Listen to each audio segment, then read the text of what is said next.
ಸ್ನೇಹಿತರೆ ನಮಸ್ಕಾರ. ನಾನು ರವೀಂದ್ರ ಜೋಶಿ. ಯಾವುದು ಆಗಬಾರದು ಅಂತ ನಾವು ಅಪೇಕ್ಷಿಸಿರ್ತೀವೋ ಆಶಿಸಿರ್ತೀವೋ ಅಂಥದೇ ಘಟನಾವಳಿಗಳು ನಮ್ಮ ಜೀವನದಲ್ಲಿ ನಡೆದಾಗ ಅದನ್ನು ಸಹಿಸಿಕೊಳ್ಳುವುದು ಬಹಳ ಕಷ್ಟ. ಅದನ್ನು ಜೀರ್ಣಿಸಿಕೊಳ್ಳಲಿಕ್ಕೆ ಸಾಧ್ಯ ಇಲ್ಲ. ಕಳೆದ 1 ತಿಂಗಳಿಂದ ನಿರಂತರವಾಗಿ ನಾವು ಇದರ ಬಗ್ಗೆ ಚರ್ಚೆ ಮಾಡ್ತಾ ಇದ್ದೀವಿ ಮತ್ತು ನಾವು ಚರ್ಚೆ ಮಾಡಿದ ಹಾಗೆಯೇ ವಿದ್ಯಮಾನಗಳು ಸಂಭವಿಸ್ತಾ ಇರೋದರಿಂದ ನಾವು ಹೇಳಿದ ಹಾಗೆ ಆಗಿದೆ ಅನ್ನುವಂಥ ಖುಷಿ ಪಡಬೇಕು ಅಥವಾ ಹೀಗೂ ಆಗಿ ಹೋಯ್ತಲ್ಲ ಅಂತ ಬೇಸರ ಪಡಬೇಕು. ಆ ಸಂದಿಗ್ಧ ಇದು ಎಲ್ಲಕ್ಕಿಂತ ಹೆಚ್ಚಾಗಿ ಬೇಸರದ ವಿಚಾರ, ವಿಷಾದದ ಸಂಗತಿ, ನೋವಿನ ಸಂಗತಿ, ಆತಂಕದ ಸಂಗತಿ, ಶಬ್ದಗಳಲ್ಲಿ ಬಣ್ಣಿಸಲಾಗದಂಥ ಮನಸ್ಥಿತಿ ಅನುಭವ ಇದು. ನಿನ್ನೆ ರಾತ್ರಿ ಅಂದರೆ ಮಂಗಳವಾರ ರಾತ್ರಿ, ಬುಧವಾರದ ಬೆಳಗಿನ ಜಾವ ರಾತ್ರಿ ಹೊತ್ತಿನಲ್ಲಿ ಬರೋಬ್ಬರಿ ರಾತ್ರಿ 7-7:30 ಶುರುವಾದಂಥ ಗಲಾಟೆ. ಜಂತರ್ ಮಂತರ್ನಲ್ಲಿದ್ದಂಥ ಪ್ರೊಟೆಸ್ಟು ನೇರವಾಗಿ ಕನಾಟ್ ಪ್ಲೇಸಿಗೆ ಬರುತ್ತೆ. ಯಾವ ಕನಾಟ್ ಪ್ಲೇಸು?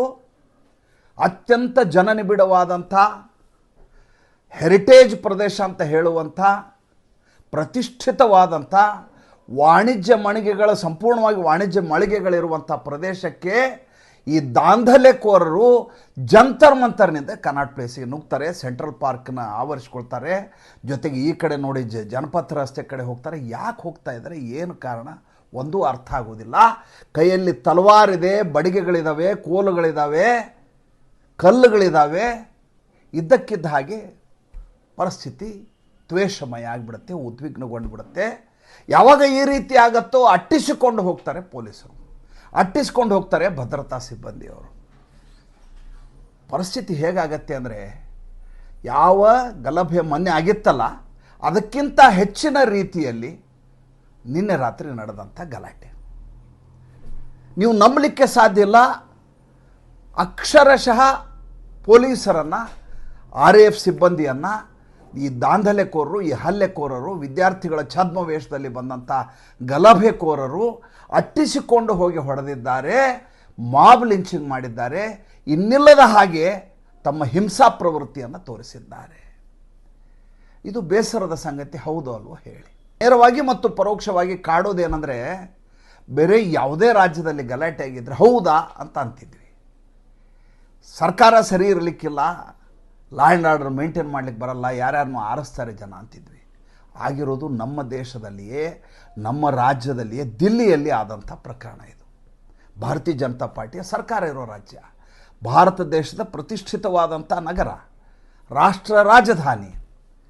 ಹಿಂದಿನ ದಿನ ತಾನೇ ಇಡೀ ದಿವಸ ಇಡೀ ದಿಲ್ಲಿಯನ್ನು ಆವರಿಸಿಕೊಂಡಂಥ ದಾಂಧಲೆಕೋರರು, ಗಲಭೆಕೋರರು, ಗೂಂಡಾಗಳು ನಿನ್ನೆ ಮತ್ತೆ ಬೆಳಗ್ಗೆ ಜಿರ್ಲೆಗಳು ಓಡಾಡಲಿಕ್ಕೆ ಶುರು ಮಾಡ್ತವೆ ಜಂತರ್ ಮಂತರ್ನಲ್ಲಿ. ಅದರ ಕುರಿತು ನಿಮಗೆ ಈಗಾಗಲೇ ಹಿಂದಿನ ಸಂಚಿಕೆಯಲ್ಲಿ ಹೇಳಿದ್ದೇನೆ. ಚರ್ವಿತ ಚರ್ವಣ ಮಾಡೋದು ಬೇಡ, ಪ್ರಚ ಮಾಡೋದು ಬೇಡ. ಅನುಮತಿಯನ್ನು ಕೊಡಬಾರ್ದಾಗಿತ್ತು, ಅನುಮತಿಯನ್ನು ಕೊಡಲಾಯಿತು. ಕೊಟ್ಟಾದ ಮೇಲೆ ಅವರು ಶಾಂತಿಯನ್ನು ಕಾಪಾಡ್ಕೋಬೇಕಾಗಿತ್ತು. ಅಲ್ಲಿ ಬಂದಂಥ ಶಕ್ತಿಗಳು ಹೇಗಿದ್ವು ಅಂತಂದರೆ, ಬೆಳಗ್ಗಿಂದ ಸಂಜೆವರೆಗೂ ಅವರ ಹೋರಾಟ ಏನಿದ್ರು ಕೂಡ ಈಗ ಒಂದು ಕ್ಯಾರೆಕ್ಟರ್ನ ಸೇರಿಸ್ಕೊಂಡಿದ್ದಾರೆ. ಇಷ್ಟು ದಿವಸ ಧರ್ಮೇಂದ್ರ ಪ್ರಧಾನ್ ಇದ್ದರು. ಈಗ ಧರ್ಮೇಂದ್ರ ಪ್ರಧಾನ್ ಜೊತೆ ನರೇಂದ್ರ ಮೋದಿಯನ್ನು ಮಾರನೇ ದಿವಸ ಸೇರಿಸ್ಕೊಂಡಾಗಿತ್ತ ದೀಪ್ಕೆ, ಅಭಿಜಿತ್ ದೀಪ್ಕೆ ಅಂತ, ಹೆಡ್ಲೆಸ್ ಫೆಲೋ, ಕ್ರೂರಿ, ನೀಚ, ಅಧಮಾತಿ ಅಧಮ. ನರೇಂದ್ರ ಮೋದಿ ರಾಜೀನಾಮೆ ಕೊಡಬೇಕು, ತಾನಾಶಾಹಿ ಇದು, ಸರ್ಕಾರ ಅಲ್ಲ ಅಂತ ಪೊಲೀಸರ ಎದುರಿಗೆ ಮಾತಾಡ್ತಾನೆ. ಪೊಲೀಸ್ ಆಫೀಸರ್ ಎದುರಿಗೆ ಈ ಶಬ್ದ ಬಳಸ್ತಾನೆ. ಅಲ್ಲಿಗೆ ಮುಗಿಯೋದಿಲ್ಲ, ಅದ್ರ ಜೊತೆ ಅಮಿತ್ ಶಾನೂ ರಾಜೀನಾಮೆ ಕೊಡಬೇಕಂತ. ಈಗ ನೋಡಿ, ಒಂದು ವೇಳೆ ಇವ್ರಿಗೆ ಅಪ್ಪಿತಪ್ಪಿ ಏನಾದರೂ ಧರ್ಮೇಂದ್ರ ಪ್ರಧಾನ್ ರಾಜೀನಾಮೆ ಕೊಟ್ಟರೆ ಇದು ನಿಂತು ಹೋಗತ್ತೆ ಅಂತ ಯಾರಾದರೂ ಅಂದ್ಕೊಂಡಿದ್ರೆ ಅದರಂಥ ಮೂರ್ಖತನ ಬೇರೆ ಯಾವುದೂ ಇಲ್ಲ. ಅವರ ಉದ್ದೇಶ ಧರ್ಮೇಂದ್ರ ಪ್ರಧಾನ ರಾಜೀನಾಮೆ ಅಲ್ಲ, ನೀಟನ್ನು ಸರಿಪಡಿಸುವುದಲ್ಲ, ಪರೀಕ್ಷಾ ವ್ಯವಸ್ಥೆಗೆ ಕಾಯಕಲ್ಪ ಆಗೋದಲ್ಲ. ಅವರ ಉದ್ದೇಶ, ಅವರ ಪೊಲಿಟಿಕಲ್ ಅಜೆಂಡಾ, ಅವರ ಹಿಡನ್ ಅಜೆಂಡಾ ಏನಿದ್ರು ದೇಶವನ್ನು ಅಸ್ಥಿರಗೊಳಿಸಬೇಕು. ನರೇಂದ್ರ ಮೋದಿ ಅವರನ್ನು ಚುನಾವಣೆಯಿಂದ ಸೋಲಿಸಲಿಕ್ಕಾಗೋದಿಲ್ಲ. ಆದ್ದರಿಂದ ಈ ರೀತಿ ಡೆಮಾಕ್ರಸಿ ಬದಲು ಮಾಬೋಕ್ರಸಿ ಮಾಡಬೇಕು. ಡೆಮಾಕ್ರಸಿಯ ಪುಸ್ತಕವನ್ನು ಹಿಡ್ಕೋಬೇಕು ಕೈಯಲ್ಲಿ, ಮಾಬೋಕ್ರಸಿಯನ್ನು ಮಾಡಬೇಕು. ಜನ ದಂಗೆ ಎದ್ದಾಗ ಪೊಲೀಸರು ಏನೂ ಮಾಡೋಕ್ಕಾಗಲ್ಲ ಅನ್ನುವಂಥ ಖಚಿತತೆ ಅವರಿಗೆ. ರೊಚ್ಚಿಗೆದ್ದ ಜನರ ಮೇಲೆ ಗುಂಡು ಹೊಡೆದು ಬಿಟ್ಟರೆ ವರ್ಷಗಟ್ಟಲೆ ಗಲಾಟೆ ಮಾಡ್ಕೋಬೋದಲ್ಲ, ಒಂದು 3-4 ಎಲೆಕ್ಷನ್ನಿಗೆ ಬಳಸ್ಕೋಬೋದಲ್ಲ. ಆ ಲೆಕ್ಕಾಚಾರದಲ್ಲಿ ಇವರು ಫೋನ್ನಲ್ಲಿ ಮಾತುಕತೆಯ ವಿನಿಮಯ ಆಗದ್ದನ್ನು ಈಗ ಪೊಲೀಸರು ರೆಕಾರ್ಡ್ ಮಾಡಿ ಇಟ್ಕೊಂಡಿದ್ದಾರೆ. ನೆಟ್ವರ್ಕ್ ಜಾಮ್ ಮಾಡಿದ್ದಕ್ಕೆ ಬ್ಲೂಟೂತ್ ಮೂಲಕ ಮಾತುಕತೆ ನಡೆದಿರುವಂಥ ಮಾಹಿತಿ ಬಂದಿದೆ. ಅದರಲ್ಲಿ ಹೇಳ್ತಾರೆ ಬರೀ ಗಲಾಟೆ ಆಗಿದೆ, ಒಂದಷ್ಟು ಜನ ಗಾಯಾಳುಗಳಾಗಿದ್ದಾರೆ, ಒಂದು 2 ಹೆಣ ಬೀಳಬೇಕಾಗಿತ್ತು ಅಂತ ಮಾತಾಡ್ಕೊಂಡಿದ್ದಾರೆ. ಯಾರ್ಯಾರು ಮಾತಾಡಿದ್ದಾರೆ ಏನು ಅನ್ನುವಂಥ ಮಾಹಿತಿಗಾಗಲೇ ಗುಪ್ತಚರ ಇಲಾಖೆಗೆ ಸಿಕ್ಕಿದೆ. ಮಜಾ ಅಂದರೆ ಇಷ್ಟೆಲ್ಲ ಆದಮೇಲೆ ಹೆದರಬೇಕಾಗಿತ್ತು. ಇವತ್ತಿಲ್ಲ ನಾಳೆ ನಂದು ಶರ್ಜೀಲ್ ಇಮಾಮ್ ಥರ ಜೈಲಿಗೆ ಹೋಗೋ ಪರಿಸ್ಥಿತಿ ಬರುತ್ತೆ, ಒಳಗೆ ಹೋದ್ರೆ ಹೊರಗೆ ಬರಲಿಕ್ಕೆ ಆಗೋದೇ ಇಲ್ಲ. ನರೇಂದ್ರ ಮೋದಿ, ಅಮಿತ್ ಶಾ ಅವ್ರು ಒಂದು ಸಲ ಕಣ್ಣಿಟ್ಟರೆ ಮುಗಿಸೋವರೆಗೂ ಬಿಡೋದಿಲ್ಲ. ಕಣ್ಣೆದುರಿಗೆ ಮಮತಾ ಬೇಗಮ್ ಇದ್ದಾರೆ, ಕಣ್ಣೆದುರಿಗೆ ಅರವಿಂದ್ ಕೇಜ್ರಿವಾಲ್ ಇದ್ದಾನೆ ಅನ್ನುವಂಥ ಸತ್ಯ ಈತನಿಗೆ ಗೊತ್ತಿಲ್ಲ. ಹೆಡ್ಲೆಸ್ ಫೆಲೋಗಿತ್ತನಿಗೆ ಅಭಿಜಿತ್ ದೀಪ್ಕೆಗೆ. ಒಬ್ಬ ಓಡಿ ಹೋದ ಈಗಾಗಲೇ, ಅದರಲ್ಲಿ ವಿಜೇತ್ ಅನ್ನೋನು ಓಡಿ ಹೋಗಾಯ್ತು. ಆತ ಬರ್ಗರ್ ತಿಂತ ಇದ್ದ ಮೆಟ್ರೋ ಸ್ಟೇಷನ್ನಲ್ಲಿ. ಏನು ಮಾಡ್ತೀರಾ, ನನ್ನ ಇಷ್ಟ, ನಾನು ಏನು ಬೇಕಾದ್ರೂ ಮಾಡ್ತೀನಿ ಅಂತಾನೆ ಕಿತ್ತೋಗಿದ್ರು ಅವನ್ನ. ಒಂದೊಂದಾಗಿ ಇವರು ಹುಳುಕುಗಳು ಇನ್ನು ಹೊರಗೆ ಬರಲಿಕ್ಕೆ ಶುರುವಾಗ್ತವೆ. ವಿಷಯ ಅದಲ್ಲ. ವಿಷಯ ಏನು, ಬೆಳಗ್ಗೆ ಬರ್ತಾರೆ, ಮತ್ತೆ ದಾದಾಗಿರಿ ಶುರು ಮಾಡ್ತಾರೆ. ಪೊಲೀಸ್ ಆಫೀಸರ್ ಹೇಳ್ತಾರೆ ಬಾರಪ್ಪ ಮಾತುಕತೆಗೆ ಅಂತ. 3 ಜನ ಹಿರಿಯ ಅಧಿಕಾರಿಗಳು ಬರ್ತಾರೆ. ಅಭಿಜಿತ್ ದೀಪ್ ಕೇಳ್ತಾನೆ, ನೀವು ಮಾತಾಡೋದ್ರೆ ನಾನು ಇಲ್ಲೇ ಮಾತಾಡಿ, ಅಲ್ಲಿ ಹೊರಗಡೆ ಆಫೀಸಿಗೆ ಬಂದರೆ ಬರೋದಿಲ್ಲ ನಾನು ಅಂತಾನೆ. ಮಿನಿಸ್ಟ್ರನ್ನ ನಾವು ನೋಡ್ಲಿಕ್ಕೆ ಹೋಗಲ್ಲ, ಮಿನಿಸ್ಟರ್ ನಮ್ಮ ಹತ್ರ ಬರಬೇಕು ಅಂತಾನೆ. ಮೊನ್ನೆ ಸುಳ್ಳೆ ಕರ್ಕೊಂಡು ಹೋಗಿದ್ರು ನಮ್ಮ ಪ್ರತಿನಿಧಿಗಳನ್ನ ಅಂತ ಸುಳ್ಳು ಹೇಳ್ತಾನೆ. ಅವ್ರ ಮೊಬೈಲನ್ನು ಕಿತ್ಕೊಳ್ಳಲಾಗಿತ್ತು ಅಂತಾನೆ. ಆ ಫೋಟೋದಲ್ಲಿ ಅವರಿಬ್ಬರು ಕೈಯಲ್ಲಿ ಮೊಬೈಲ್ ಹಿಡ್ಕೊಂಡಿದ್ದಾರೆ. ನೋಡಿ ಮಜಾ ಹೇಗಿದೆ, ಇವರ ಆಟಗಳು ಹೇಗಿದೆ ಅನ್ನೋದು ನೋಡಿ. ಸುಳ್ಳನ್ನು ಯಾವ ಮಟ್ಟಿಗೆ ಇತ್ತ ಹೇಳ್ತಾನೆ ಅಂದರೆ, ಅರವಿಂದ್ ಕೇಜ್ರಿವಾಲ್ ಶಿಷ್ಯ ಆದಮೇಲೆ ಸುಳ್ಳನ್ನು ಹೇಳೋದು ಈತನ ಮೂಲ ಮಾನದಂಡ. ಆತನ ಪರ್ಯಾಯ ಶಬ್ದವೇ, ಪರ್ಯಾಯ ಸೂಚಿಯೇ ಸುಳ್ಳು ಅಂತ. ಆಮೇಲೆ ಬ್ಯಾರಿಕೇಡ್ಗಳನ್ನು ಯಾಕೆ ಹಾಕಿದಿರಿ, ಬರೋ ಜನ ಬರ್ಲಿಕ್ಕೆ ಬಿಡಿ. ಬ್ಯಾರಿಕೇಡ್ ಹಾಕಿಲ್ಲ ನಾವು ಅಂತ ನೋಡಿ, ಅಲ್ಲಿ ಬ್ಯಾರಿಕೇಡ್ ಹಾಕಿದಿರತ್ತೆ, ಒಳಗೆ ಬರ್ಲಿಕ್ಕೆ ಬಿಡ್ತಾ ಇಲ್ಲ ನೀವು. ಜನ ಬರಲ್ಲ ಅನ್ನುವಂಥ ಅಪನಂಬಿಕೆ ಅವನಿಗೆ. ತನ್ನ ಮೇಲೆ ತನಗೆ ನಂಬಿಕೆ ಇಲ್ಲ, ಸಂದೇಹ. ಏಕೆಂದರೆ ಮೊನ್ನೆ ಅಟ್ಟಾಡಿಸ್ಕೊಂಡು ಹೋಗಿ ಹೊಡೆಯುವಂಥ ಪರಿಸ್ಥಿತಿ ಬಂತು. ಅಶ್ರುವಾಯು ಸಿಡಿಸಲಾಯಿತು. ಬರಲ್ಲ ಅಂತ ತಿಳ್ಕೊಂಡು ಈತ ರೋದನ ಮಾಡಲಿಕ್ಕೆ ಶುರು ಮಾಡಿದ. ವಿಡಿಯೋ ಮಾಡಿ, ದಯವಿಟ್ಟು ಬನ್ನಿ, ಈ ಅವಕಾಶ ಬಿಟ್ಬಿಟ್ರೆ ಮತ್ತೆ ನಿಮಗೆ ಸಿಗಲ್ಲ, ಇದೊಂದೇ ಚಾನ್ಸು ನಮಗಿರೋದು ಅಂತ. ಜನ ಯಥಾ ಪ್ರಕಾರ ಇಂಥ ಗಲಾಟೆಗಳಿಗೆ ಜನ ಬರಲಿಕ್ಕೆ ಏನು ನೀವು ಕಷ್ಟಪಡಬೇಕಾಗಿಲ್ಲ. ಬಂದರು ಜನ ಬಂದರು, ಸೇರಿದರು. ನಿನ್ನೆ ಸಂಜೆ, ಮಂಗಳವಾರ ಸಂಜೆ ರಾತ್ರಿ ಹೊತ್ತಿಗೆ ನೀವು ನೋಡಿದರೆ ದಗ ಅಂತ ಇದೆ. ಇದ್ದಕ್ಕಿದ್ದ ಹಾಗೆ ತಲ್ವಾರ್ ಹಿಡ್ಕೊಂಡು, ಕೈಯಲ್ಲಿಂದ ಹಿಡ್ಕೊಂಡು ಒಂದಷ್ಟು ಜನ ಖಲಿಸ್ತಾನಿ ಶಕ್ತಿಗಳು ಎಂಟ್ರಿ ಆಗ್ಬಿಟ್ರು. ಯಾವಾಗ ಖಲಿಸ್ತಾನಿ ಶಕ್ತಿಗಳು ಬಂದವೋ ಇವರಿಗೆ ಆನೆ ಬಲ, 100 ಆನೆಯ ಬಲ. ಏನು ಕಿರ್ಚಾಟ, ಏನು ಗಲಾಟೆ ನೋಡಿದರೆ ನಿಜವಾದ ರಾಷ್ಟ್ರಭಕ್ತರು ನಿನ್ನೆ ಕಂಗಾಲಾಗಿರ್ತಾರೆ, ಬೆಚ್ಚಿ ಬಿದ್ದಿರ್ತಾರೆ, ದಿಗ್ಭ್ರಮೆಗೊಂಡಿರ್ತಾರೆ. ಎಲ್ಲಿ ನಮ್ಮ ದೇಶವನ್ನು ಇವರು ಬಾಂಗ್ಲಾದೇಶ ಮಾಡಿಬಿಡ್ತಾರೋ ಅನ್ನೋಂಥ ಗಾಬರಿ ಆಗುವ ಸ್ಥಿತಿಗೆ ತಂದಿಟ್ಟು. ಯಾಕೆಂದರೆ ಅಲ್ಲಾಗಿದ್ದು ಹಿಂಗೆ, ಬಾಂಗ್ಲಾದೇಶದಲ್ಲಿ ನೇರವಾಗಿ ರಾಜಕೀಯ ಪಕ್ಷಗಳ ಹೋರಾಟ ಆಗಲಿಲ್ಲ. ಗಮನಿಸಿ ನೋಡಿ, ಏನು ನಡೆದದ್ದು ಜೂನ್, ಜುಲೈ, ಆಗಸ್ಟಲ್ಲಿ ಬಾಂಗ್ಲಾದೇಶದಲ್ಲಿ. ಶೇಖ್ ಹಸೀನಾ ಮುಂದೆ ಆಗಸ್ಟ್ 4ನೇ ತಾರೀಕು. ಮೊದಲು ಶುರುವಾಗಿದ್ದೇಗೆ ಸುಪ್ರೀಂ ಕೋರ್ಟ್ ಆದೇಶದ ಮೇರೆಗೆ ಮೀಸಲಾತಿ, ಅಲ್ಲಿಂದ ವಿದ್ಯಾರ್ಥಿಯ ಚಳುವಳಿ ಅಂತ ಶುರುವಾಯಿತು. ಬಂದವರೆಲ್ಲ ಜಿಹಾದಿಗಳು ಹೋರಾಟ ಶುರು ಮಾಡಿದ್ದು. ಹೇಳಿದ್ದು ಮೀಸಲಾತಿ, ವಿದ್ಯಾರ್ಥಿಗಳ ಚಳುವಳಿ ಅಂತ. ಶುರು ಆಗಿದ್ದು ಇದೇ ರೀತಿಯದಾದಂಥ ಹೊತ್ತುಕೊಂಡಿತು. ಅಲ್ಲಿ ಯಾರು ಬಂದರು, ಅಲ್ಲಿಯೂ ಕೂಡ ಇದೇ ರೀತಿ ಮೆಗಸೆಸೆ ಅವಾರ್ಡ್ ಪಡೆದಂಥ ಒಬ್ಬ ವ್ಯಕ್ತಿಯನ್ನು ತಂದು ನಿಲ್ಲಿಸಲಾಯಿತು. ಅಲ್ಲಿ ನೋಡಿ ಹೇಗೆ ಕತೆ ಇರುತ್ತೆ ಅಂತ. ರಾಜಕಾರಣಿ ಕಾಣಲಿಲ್ಲ. ಇಲ್ಲಿಯೂ ಅಷ್ಟೇ, ಅಭಿಜಿತ್ ದೀಪ್ಕೆಯನ್ನು ಮುಂದೆ ಬಿಟ್ಟರು ಅರವಿಂದ್ ಕೇಜ್ರಿವಾಲ್, ತಾವು ಇರಲಿಲ್ಲ ಮುಂದೆ. ಆಯಿತು, ಬೆಂಕಿ ಹೊತ್ಕೊಳ್ತು, ಗಲಾಟೆ ಶುರುವಾಯಿತು. ಇಡೀ ದೇಶಕ್ಕೆ ಶುರುವಾದಂಥ ಗಲಾಟೆ ಹೇಗಾಯಿತು ಅಂತಂದರೆ, ಆ ಹಿಂಸಾಚಾರವನ್ನು ನೋಡ್ಲಿಕ್ಕೆ ಸಾಧ್ಯ ಇಲ್ಲ, ಆ ರೀತಿ ಆಯಿತು ಬಾಂಗ್ಲಾದೇಶದಲ್ಲಿ. ಮುಂದೆ ತಕ್ತಾ ಪಲಟ್ ಅಂತಾರೆ, ಅಂದರೆ ಸರ್ಕಾರವೇ ಸ್ಥಿತ್ಯಂತರ ಆಗೋದು, ಬೇರೆ ಸರ್ಕಾರ ಬರೋದು. ಬಂದವನೇ ಯಾರು, ರಾಜಕಾರಣಿ ಅಲ್ಲಾರಂಥ ವ್ಯಕ್ತಿಯನ್ನು ಅಲ್ಲಿ ಮೊಹಮ್ಮದ್ ಯೂನುಸನ್ನು ಪ್ರಧಾನಮಂತ್ರಿ ಅಂತ ಮಾಡಲಾಯಿತು. ಪ್ರಧಾನಮಂತ್ರಿ ಆಗಲಿಕ್ಕೆ ತಯಾರಿಲ್ಲ ಅವನು, ಯಾಕೆಂದರೆ ದೇಶದ ಸ್ಥಿತಿ ಗೊತ್ತು, ತಾನೇ ಹಚ್ಚಿರೋ ಬೆಂಕಿ. ನಾನು ವಿಶೇಷ ಸಲಹೆಗಾರನಾಗಿರ್ತೀನಿ, ಸರ್ಕಾರದ ಭಾಗ ಆಗಿರೋದಿಲ್ಲ. ನಡೆದಿರುವ ನೇಪಾಳ, ನಡೆದಿರುವ ಬಾಂಗ್ಲಾದೇಶ, ಯಾವುದೇ ದೇಶವನ್ನು ತೆಗೆದುಕೊಳ್ಳಿ, ಅಲ್ಲಿ ಸ್ಥಿತ್ಯಂತರಾಗಿದ್ದು, ಗೃಹ ಯುದ್ಧ ಆಗಿದ್ದು ಜೂನ್, ಜುಲೈ, ಆಗಸ್ಟಲ್ಲಿ ಶುರುವಾಗಿದ್ದು. ರಾಜಕಾರಣಿಗಳಿಂದ ಅಲ್ಲ, ಇದೇ ರೀತಿಯಾದಂಥ ಬೇರೆ ಶಕ್ತಿಗಳು ಮೊದಲು ಒಂದು ವೇದಿಕೆಯನ್ನು ಸೃಷ್ಟಿ ಮಾಡ್ಕೋತವೆ, ಅದಾದ ಮೇಲೆ ಗಲಾಟೆ ಮಾಡಲಿಕ್ಕೆ ಶುರು ಮಾಡ್ತವೆ, ಅದಾದನ್ನ ರಾಜಕೀಯದವರು ಅದನ್ನು ಬಳಸ್ಕೋತಾರೆ. ಈ ಅಭಿಜಿತ್ ದೀಪ್ಗೆ ಪ್ರಾರಂಭದಲ್ಲಿ ಹೇಳಿದ್ದದೆ, ನಮ್ಮದು ರಾಜಕೀಯ ನೆಲೆ ಅಲ್ಲ ಇದು, ನಮ್ಮದೇನಿದ್ರು ನೀಟ್ ವಿರುದ್ಧ ಹೋರಾಟ, ಬೇರೆ ಏನೂ ಅಲ್ಲ ನಮ್ಮದು, ಆ ಮಕ್ಕಳಿಗೆ ನ್ಯಾಯ ಸಿಗಬೇಕು. ಅದಾದಮೇಲೆ ಯಾವಾಗ ಇದಕ್ಕೆ ಬೆಲೆ ಬರೋಲ್ಲ ಅಂತ ಗೊತ್ತಾಯಿತು, ಯಾವಾಗ ಅರವಿಂದ್ ಕೇಜ್ರಿವಾಲ್ 16 ದಿವಸ ಆದರೂ ಕಾಲಿಡಲಿಲ್ವೋ, ಸಂಜಯ್ ಸಿಂಗ್ ಬಂದದ್ದು 17ನೇ ದಿವಸ. ಆವಾಗ ಹೇಳ್ತಾರೆ ಯಾವ ಪಕ್ಷದವರು ಬೇಕಾದರೂ ಬರ್ಬೋದು, ನೀವು ಯಾರು ಬಂದರೂ ನಮ್ಮ ಬೆಂಬಲ ಕೊಡೋದಾದ್ರೆ ಸರಿ. ಬಂದವನು ಯಾರು, ಚಂದ್ರಶೇಖರ್ ಜಾಟವ್ ಅಲಿಯಾಸ್ ಚಂದ್ರಶೇಖರ್ ರಾವಣ ಅಂತ ಕರಲಿಕ್ಕೆ ಯೋಗ್ಯ ಅಲ್ಲ, ರಾವಣ ಬ್ರಹ್ಮಜ್ಞಾನಿ ಆಗಿದ್ದ. ಚಂದ್ರಶೇಖರ್ ಆಜಾದ್ ಅಂತ ತಾನು ಕರ್ಕೋತಾನೆ. ಈತ ನಿನ್ನೆ ಕಾರಿನ ಮೇಲೆ ಕೂತ್ಕೊಂಡು ಹೇಳ್ತಾನೆ, ಪೊಲೀಸರು ನಮ್ಮ ಒಬ್ಬ ವಿದ್ಯಾರ್ಥಿಗೆ ಒಂದು ಸಣ್ಣದಾದ ಗಾಯ ಮಾಡಿ ನಿಮ್ಮನ್ನು ಯಾರನ್ನೂ ನಾವು ಉಳಿಸಲ್ಲ ಅಂತಾನೆ. ಒಬ್ಬ ಅಧಿಕಾರದಲ್ಲಿರುವ, ಅಂದರೆ ಸಂವಿಧಾನಾತ್ಮಕ ಸ್ಥಾನಮಾನ ಹೊಂದಿರುವಂಥ ಚಂದ್ರಶೇಖರ್ ಜಾಟವ್ ಅಲಿಯಾಸ್ ಚಂದ್ರಶೇಖರ್ ರಾವಣ್ ಹೇಳ್ತಾನೆ, ಪೊಲೀಸರಿಗೆ ವಾರ್ನಿಂಗ್ ಕೊಡ್ತಾನೆ. ನಿನ್ನೆ ಬೆಳಗ್ಗೆ ಮಂಗಳವಾರ, ಒಬ್ಬ ವಿದ್ಯಾರ್ಥಿಗೆ ಸಣ್ಣ ಗಾಯ ಆದರೂ ಕೂಡ ನಿಮ್ಮನ್ನು ಯಾರನ್ನೂ ನಾವು ಉಳಿಸಲ್ಲ ನಿಮ್ಮನ್ನು. ಅಂದರೆ ಎಲ್ಲ ವಿದ್ಯಾರ್ಥಿಗಳು ಹೋಗಿ ಪೊಲೀಸರನ್ನು ಸಾಯಿಸಿಬಿಡಬೇಕು, ಆ ರೀತಿಯಾದ ಕುಮ್ಮಕ್ಕು. ಒಂದು ರೀತಿ ಹುಡುಗರಿಗೆ ಅಫೀಮದು. ಯಾರಾದರೂ ಒಬ್ಬ ಹಿಂಗೆ ಎದುರಿಗೆ ನಿಂತು ಈ ರೀತಿ ಹೇಳಿಬಿಟ್ರೆ ಏನು ಬೇಕಾದರೂ ಮಾಡ್ಲಿಕ್ಕೆ ರೆಡಿ ಇರ್ತಾರೆ. ಈತ ಓಡಿ ಹೋಗ್ಬಿಡ್ತಾನೆ. ಇದೇ ಕೆಲಸವನ್ನು ಲಖನೌನಲ್ಲಿ ಇದೇ ಚಂದ್ರಶೇಖರ್ ರಾವಣ್ ಮಾಡಿದ್ದ. ಭೀಮ್ ಆರ್ಮಿ ಅಂತ ಕರ್ಕೊಂಬಂದ. ಹಾಕಿ ಚೆನ್ನಾಗಿ ತದಕಿ ಯಾವ ರೀತಿ ರಿಪೇರಿ ಮಾಡಿದ್ರು ಅಂದರೆ ಯೋಗಿ ಆದಿತ್ಯನಾಥ್. ಆಮೇಲೆ ಈತ ಓಡೋಗ್ಬಿಟ್ಟ. ಓಡೋದವನು ಅವ್ರು ಯಾರು ಭೀಮ್ ಆರ್ಮಿಯ ಕಾರ್ಯಕರ್ತರಲ್ಲ ಅಂತ ಹೇಳಿಕೆ ಕೊಟ್ಬಿಟ್ಟ. ತಾನೇ ಕರ್ಕೊಂಬಂದಿರುವಂಥ ಹುಡುಗರನ್ನ ಅಬ್ಬೆಪಾರಿ ಮಾಡಿ ನಮ್ಮ ಭೀಮ್ ಆರ್ಮಿಗೂ ಆ ಗಲಾಟೆಗೂ ಸಂಬಂಧ ಇಲ್ಲ ಅಂತ ಹೇಳ್ಬಿಟ್ಟ. ಈಗ ಅಭಿಜಿತ್ ದೀಪ್ಗೆ ಅವರೆಲ್ಲ ಗಲಾಟೆ ಬಗ್ಗೆ ಮುಂದೆ ಹಿಂಸಾಚಾರದಾಗ ಇದೇ ಮಾತು ಹೇಳ್ತಾರೆ.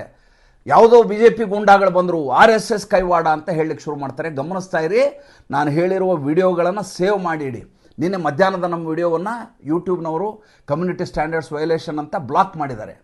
ನಾವು ಇದರಲ್ಲಿ ಅಲ್ಲಿಯ ದೃಶ್ಯಾವಳಿಗಳನ್ನು ಇನ್ನು ಮುಂದೆ ತೋರಿಸೋದಿಲ್ಲ.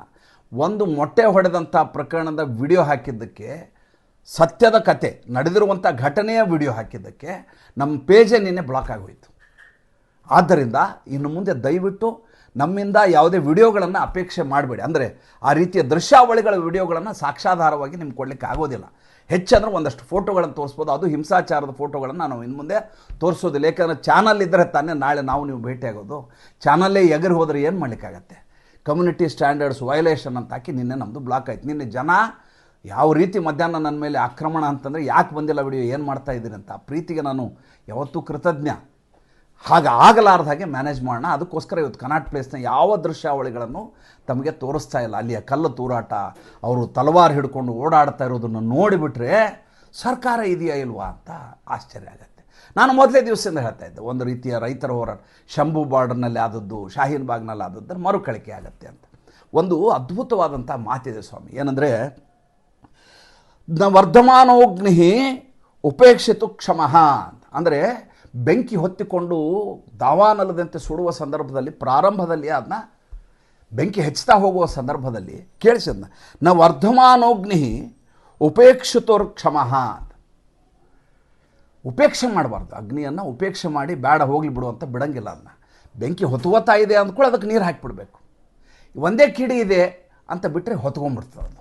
ಈ ಮಾತನ್ನು ಸುಂದರಕಾಂಡದಲ್ಲಿ ಪ್ರಸ್ತಾಪ ಮಾಡಲಾಗತ್ತೆ. ಈತ ಕಾಡಿಗೆಲ್ಲ ಕಾಡನ್ನ ದಾಂಧಲೆ ಮಾಡಿಬಿಡ್ತಾನೆ. ಸೀತೆಯನ್ನು ಭೇಟಿಯಾಗಲಿಕ್ಕೆ ಬಂದಂಥ ಹನುಮಂತ ಕಾಡನ್ನು ದಾಂಧಲೆ ಮಾಡಿಬಿಡ್ತಾನೆ. ದಾಂಧಲೆ ಮಾಡಿದ ಕೂಡಲೇ ಅವ್ನು ಹಿಡ್ಕೊಂಬರ್ತಾನೆ.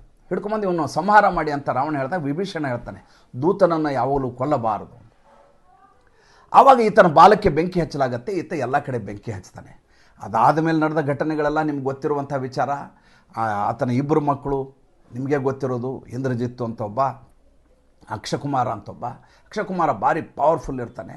ಆತನನ್ನು ಮುಗಿಸಿದರೆ ರಾವಣ ದುಃಖತಪ್ತನಾಗಿ ಅರ್ಧ ಸ್ವರ್ಗ ಹೋಗ್ತಾನೆ ಅನ್ನುವಂಥ ಕಾರಣಕ್ಕೋಸ್ಕರ ಆತನ ಟಾರ್ಗೆಟ್ ಮಾಡಲಾಗತ್ತೆ. ಅಲ್ಲಿ ಈ ಸುಂದರಕಾಂಡದಲ್ಲಿ ಈ ಶ್ಲೋಕ ಉಲ್ಲೇಖ ಆಗಿದೆ. ಇದು 150-200 ಜನ ಇದ್ದಾಗ ಈ ರೀತಿ ಆದ ಸಂದರ್ಭದಲ್ಲಿ ಇದನ್ನು ನಂದಿಸಿಬಿಟ್ಟಿದ್ರೆ ಈ ರೀತಿ ಬೆಳಿಲಿಕ್ಕೆ ಸಾಧ್ಯವೇ ಇರಲಿಲ್ಲ. ಆವಾಗ ಈ ರೀತಿ ಜನನೂ ಬರ್ತಿರಲಿಲ್ಲ. ಇದು ಸೋಷಿಯಲ್ ಮೀಡಿಯಾ ಕಾಲ.